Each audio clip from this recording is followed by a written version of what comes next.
నమస్తే, welcome to four sites TV. Siddipet జిల్లా హుస్నాబాద్లోని సివి రామన్ స్కూల్లో రేణుకా ఎల్లమ్మ లయన్స్ క్లబ్ వారి ఉచిత వైద్య శిబిరాన్ని మంత్రి పొన్నం ప్రభాకర్ ప్రారంభించారు. రేనా హాస్పిటల్ వైద్యులు ఇక్కడ ఉచితంగా సేవలను అందిస్తున్నారని హుస్నాబాద్ ఎమ్మెల్యే, రాష్ట్ర రోడ్డు రవాణా, బీసీ సంక్షేమ శాఖ మంత్రి పొన్నం అన్నారు. కరీంనగర్లోని లయన్స్ క్లబ్ సభ్యత్వాన్ని హుస్నాబాద్కి మార్చుకుంటానని, తన తండ్రి జ్ఞాపకార్థం వైకుంఠ రథముకు సమకూర్చుతానని ఆయన తెలిపారు. జిల్లా కలెక్టర్ ఆర్డీఓలతో మాట్లాడి లయన్స్ క్లబ్ కార్యకలాపాలకు కావలసిన వసతులు ఏర్పాటు చేస్తామని హామీ ఇచ్చారు.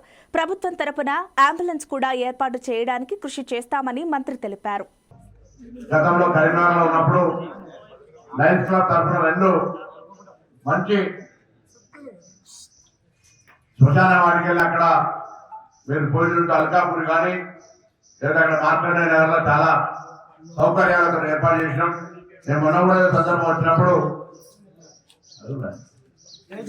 ఉన్నవాటిని అభివృద్ధి చేయాలనే ఒక చర్చ చేయడం జరిగింది.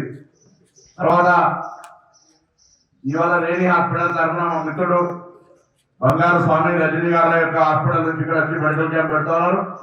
నేను మళ్ళీ రిక్వెస్ట్ చేస్తాను, మొత్తంగా ఇంకా పెద్ద ఎత్తున క్యాంప్ నిర్వహించే విధంగా నేను వారిని కోరుతాను. నేను మళ్ళీ కూడా ఇక్కడ ప్రజలందరికీ కూడా ఆరోగ్య పరీక్షలకు సంబంధించి గతంలోనే లింగమూర్తి గారు చెప్పినటువంటి గవర్నమెంట్ హాస్పిటల్ ద్వారా కూడా అమాలీగా కావచ్చు లేదా గుమాస్తాలకు సంబంధించి అందరూ కూడా హెల్త్ ప్రొఫైల్ తయారు చేసేమని చెప్పినాను.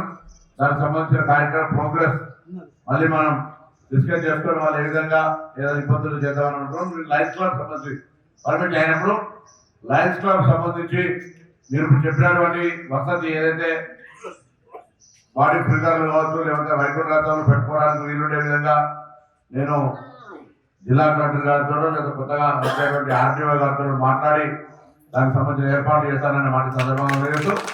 నేను కూడా ట్రాన్స్ఫర్ సిస్టమ్ అది రాజమండ్రి కొత్త ఆనందగిరి ట్రాన్స్ఫర్ అక్కడ life club member Husnabad Renuka దానికి మీరు మాత్రం చెప్పి ఎందుకంటే అరవై కూడా బాగా ఇక్కడే మెంబర్ అయినా అదే ఇక్కడ మాత్రం వైకుంఠంలో తీసుకుంటారా తీసుకోవాలి. నేను ఒక వైకుంఠ రథాన్ని మా తండ్రి గారి పేరు మీద నేను స్వయంగా డొనేట్ చేస్తానని మాత్రమే సందర్భంగా చేస్తాను. ఫ్రీజర్లకు సంబంధించి చాలా వచ్చినాయని చెప్తున్నాను. కూడా ఒకటే 4 ఫ్రీజర్ వస్తుంది. ఫ్రీజర్ వస్తే ఇబ్బంది లేకుండా ఉండేటువంటి అవకాశం ఉంది. వైకుంఠ రథాన్ని మెయింటైన్ ఫ్రీ చేయాలి. మీరు మెయింటైన్ చేస్తా అంటే అంబులెన్స్ కూడా అంబులెన్స్ నిధులను వైకుంఠ రథం పడతాం.